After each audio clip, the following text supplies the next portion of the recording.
Tracking, alerting, protecting. This is WKYT News. Now at 6 o'clock, a car crash shuts down a busy Lexington road, and traffic engineers estimate repairs could take hours. Plus, city leaders shut down a Lexington bar after numerous complaints of fights and shootings. And a judge has ruled a councilwoman can remain on the ballot this November.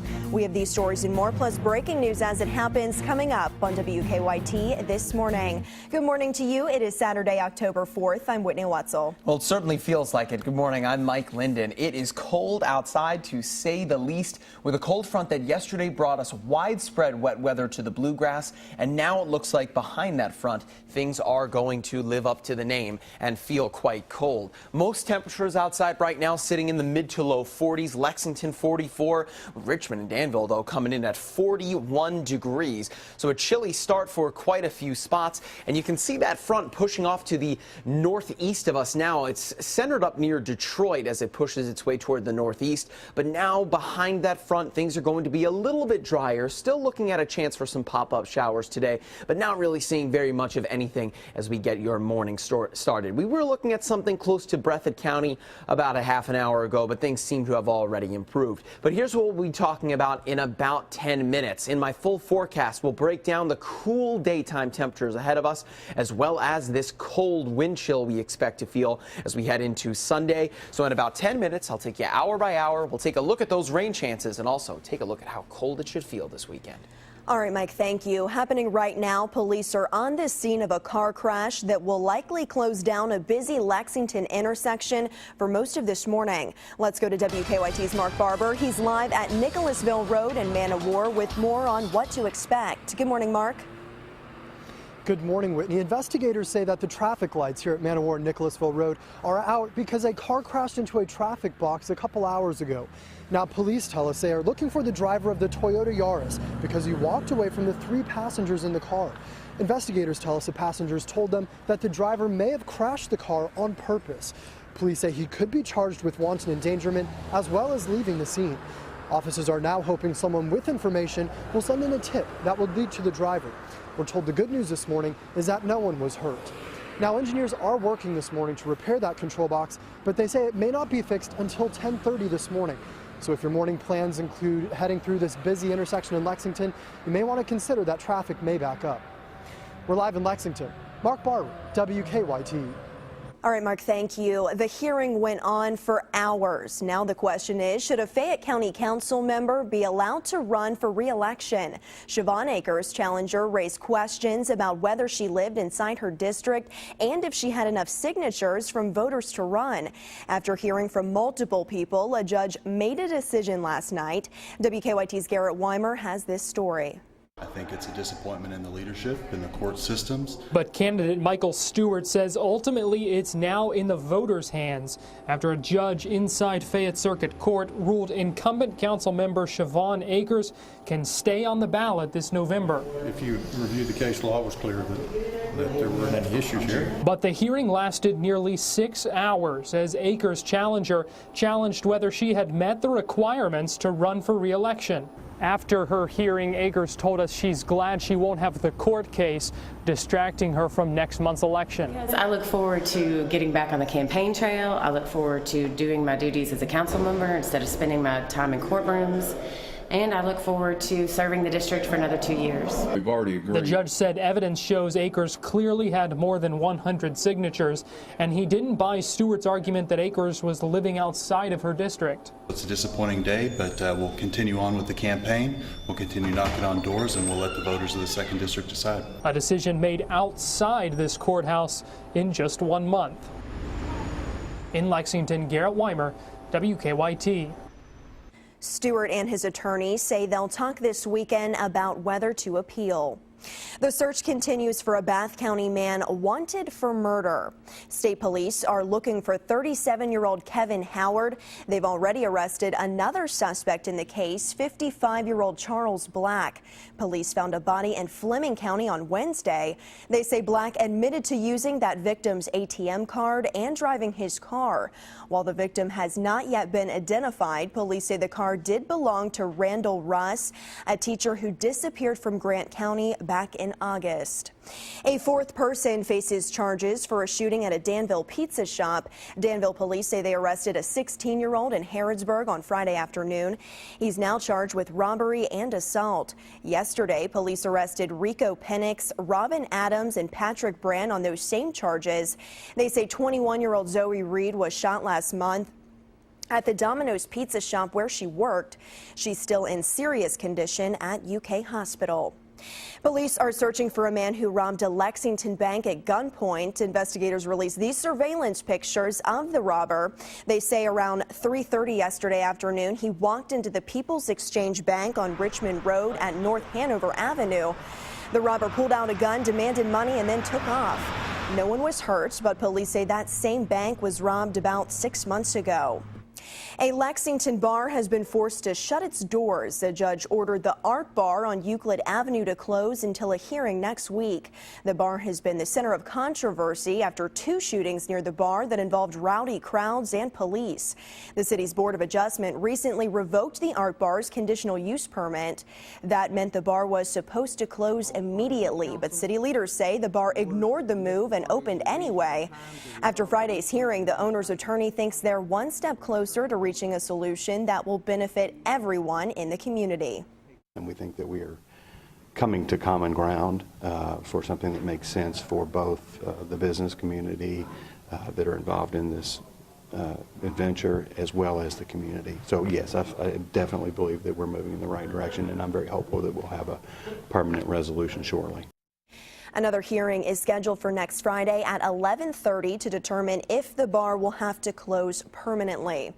Kentucky State Police are trying to track down a 15-year-old girl in Madison County. Troopers say Sierra Reinhardt has been missing since about 1 Friday morning.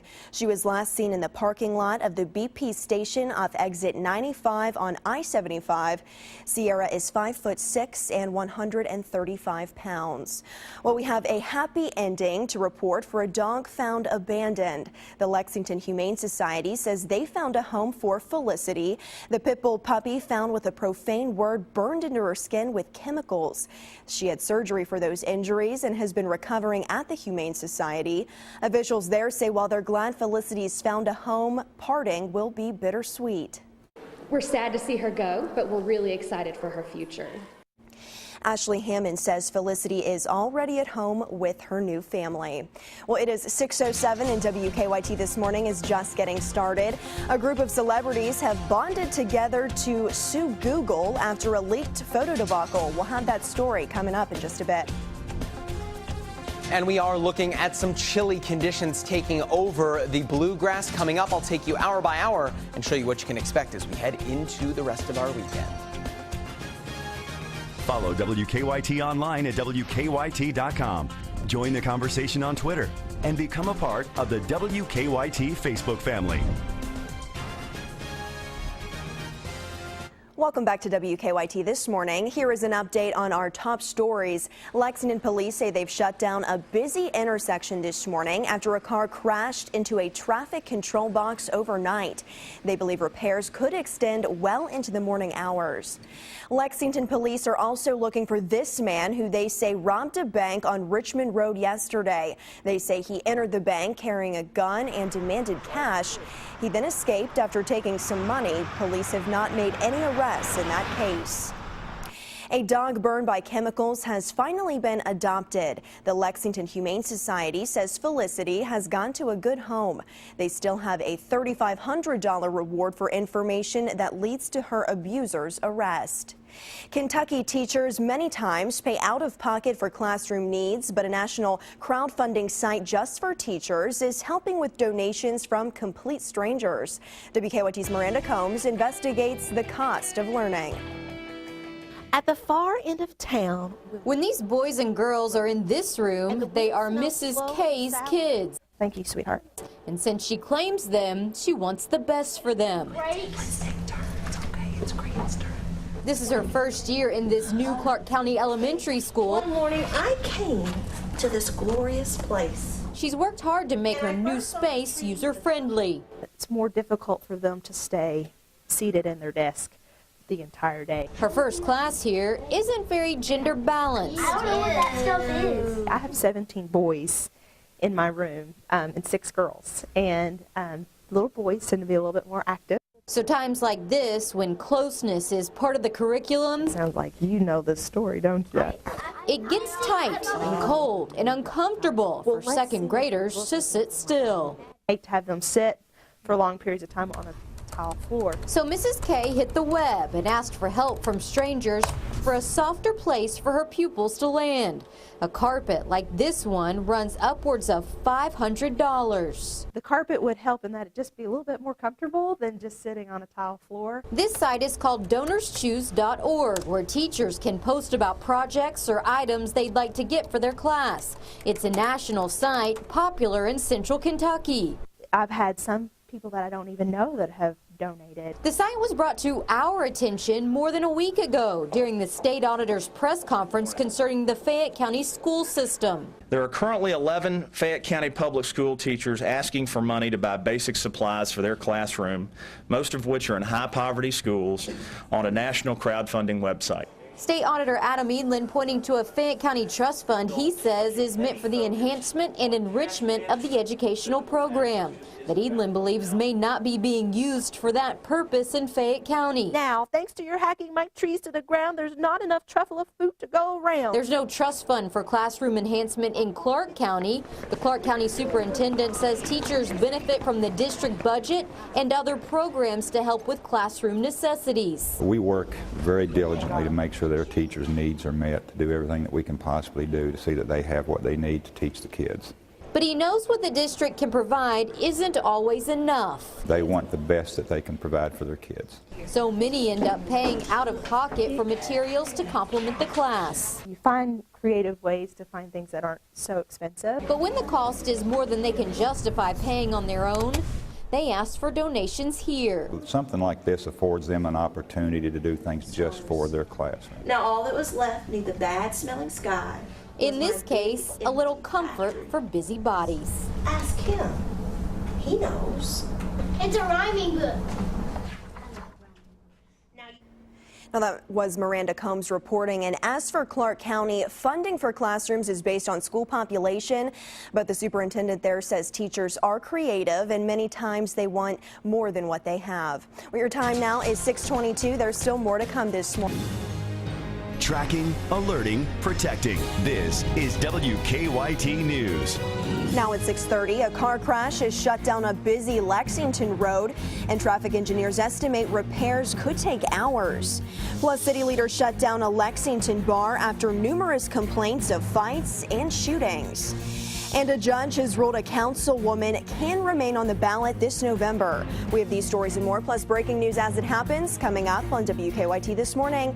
Good morning to you on this chilly October Saturday. I'm Whitney Wetzel. And I'm Mike Linden. Chilly to say the least, Whitney. A cold front that came through yesterday that brought us all of that wet weather that we saw to close out the work week is now bringing us the cool temperatures. That front actually is pushed off to the northeast of us, so it's almost all but gone. We're still seeing just a few pieces of it left over eastern Kentucky, so you could see some showers, but things are looking quite well right now as far as that goes. But as far as the temperatures go, again, it is chilly out there. Don't forget that jacket at home. Looking at the mid to low 40s, 41 for the capital, Frankfort, 41.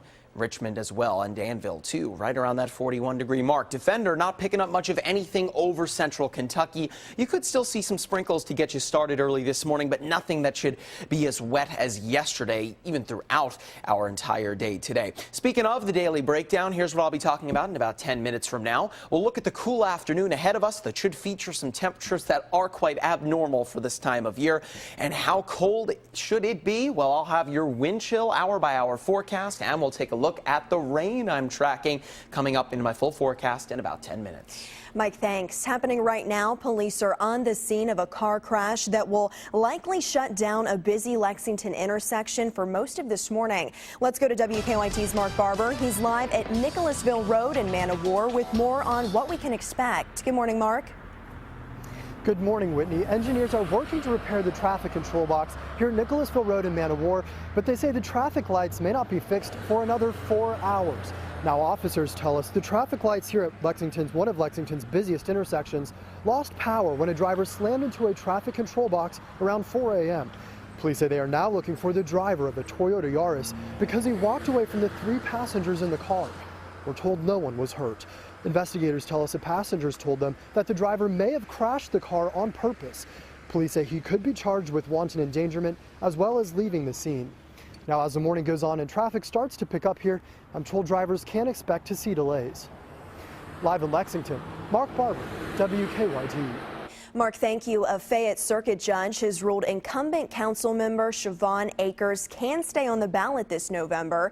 In a nearly 6-hour hearing last night, Akers challenger Michael Stewart disputed whether or not Akers had met the requirements to run. The judge said evidence shows Akers clearly had more than 100 signatures.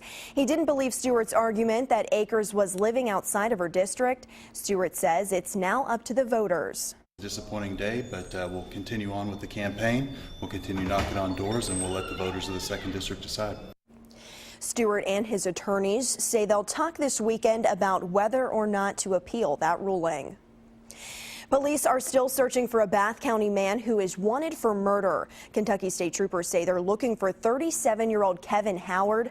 Police have already arrested another suspect in the case, 55-year-old Charles Black. Investigators found a body in Fleming County on Wednesday. They say Black admitted to using the victim's ATM card and driving his car. While the victim hasn't been identified, police say the car belonged to Randall Russ, a teacher who disappeared from Grant County back in August. A 4th person now faces charges for a shooting at a Danville pizza shop. Danville police say they arrested a 16-year-old in Harrodsburg on Friday afternoon. He's now charged with robbery and assault. Yesterday, police arrested Rico Penix, Robin Adams, and Patrick Brand on those same charges. They say 21-year-old Zoe Reed was shot last month at the Domino's pizza shop where she worked. She is still in serious condition at UK Hospital. Lexington police are searching for a suspect involved in an armed bank robbery. Police released these surveillance pictures of that suspect. Around 3:30 yesterday, police say this man walked into the People's Exchange Bank on Richmond Road. He then pulled out a gun and demanded money. According to Lexington police, this isn't the first time that bank has been robbed. It was also robbed about 6 months ago. Kentucky State Police are also trying to find a missing 15-year-old girl out of Madison County. Troopers say Sierra Reinhardt has been missing since about 1 yesterday morning. She was last seen in the parking lot of the BP station off of exit 95 on I-75. Sierra is 5'6" and 135 pounds. Your time now is 6:35 on WKYT this morning. The investigation into the disappearance of University of Virginia student Hannah Graham continues. Last week, police charged Jesse Matthew with abduction. Authorities have also linked Matthew to a separate UVA death 5 years ago. Andy Fox talked with CNU President Paul Tribble about Matthew's time at the school. Christopher Newport University President Paul Tribble. Do you remember Jesse Matthew? No. In 2003, Jesse Matthew was a student here at CNU.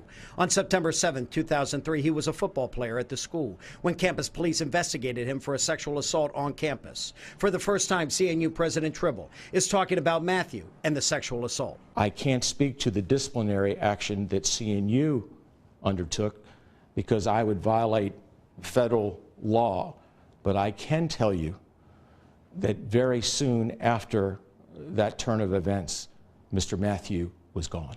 5 days after that complaint was filed against Matthew, he was kicked off the football team, and he would leave the school altogether 1 month after that.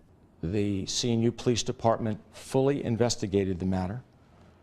There were no physical injuries reported, and the victim declined to prosecute the case criminally. President Tribble says the victim in the case was encouraged to pursue the charge, to report it to Newport News Police, but chose not to. Every victim, when they step forward, are encouraged to report that incident to the Commonwealth's attorney and to the local police. And our PD facilitate that. Newport News Police have no record of the incident. Chief Richard Myers. We don't have any records indicating we were involved in that investigation. Now, Hannah Graham disappeared on September 13th. Police believe Jesse Matthew was the last person with her before she went missing. A freelance cameraman tested positive for Ebola yesterday, and now officials say he's going to be flown to the U.S. for treatment. NBC News says photographer Ashoka Mukpo has contracted the virus while working in West Africa. He was on assignment reporting on the outbreak there. The news agency says he started showing symptoms of the virus on Wednesday. He'll be transported to an isolation unit in Nebraska for treatment tomorrow. Mukpo will be the 5th person to be treated in the U.S. for Ebola. Someone found her abandoned and burned with a profane word on her skin. Now, weeks later, a Lexington dog's story has a happy ending. The community rallied around the dog named Felicity. She had surgery for those injuries and has been recovering at the Lexington Humane Society ever since. But as WKYT's Jerica Insko tells us, Felicity now has a new home. She was abused and abandoned nearly 2 months ago, but on Friday, things are finally looking up for Felicity and one family here in Lexington.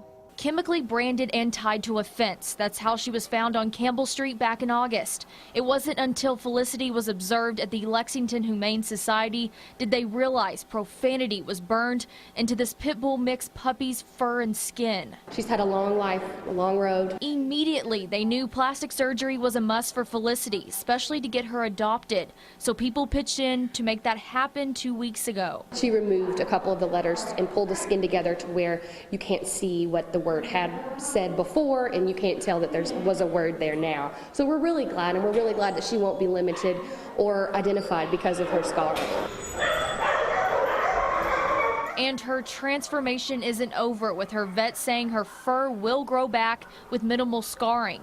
That's a big milestone in itself. We've grown a lot with her, and I feel like she's grown with us. But there's an even better end to Felicity's story. She's going to be great. She has a wonderful family that's coming to take her home. A fairy tale ending. We're sad to see her go, but we're really excited for her future. Felicity is officially now at home with her new family. In Lexington, Jerica Insko, WKYT. Happy to report that she has a new home. The Lexington Humane Society is still offering $3,500 for information leading to the arrest of Felicity's abuser. Well, your time now is 6:40, and more news when WKYT This Morning returns. Kentucky Wildcats will take on the South Carolina Gamecocks tonight at Commonwealth Stadium.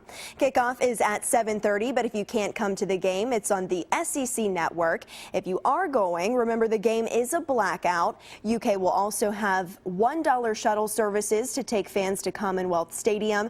They'll pick up fans from the intersection of University and Cooper Drive. It is an annual tradition spanning 34 years. Georgetown's Festival of the Horse is underway. The fun runs through Sunday. The annual parade starts at noon today. Event organizers say the festival will have food and live entertainment. More than 30,000 people are expected to come out for the festivities.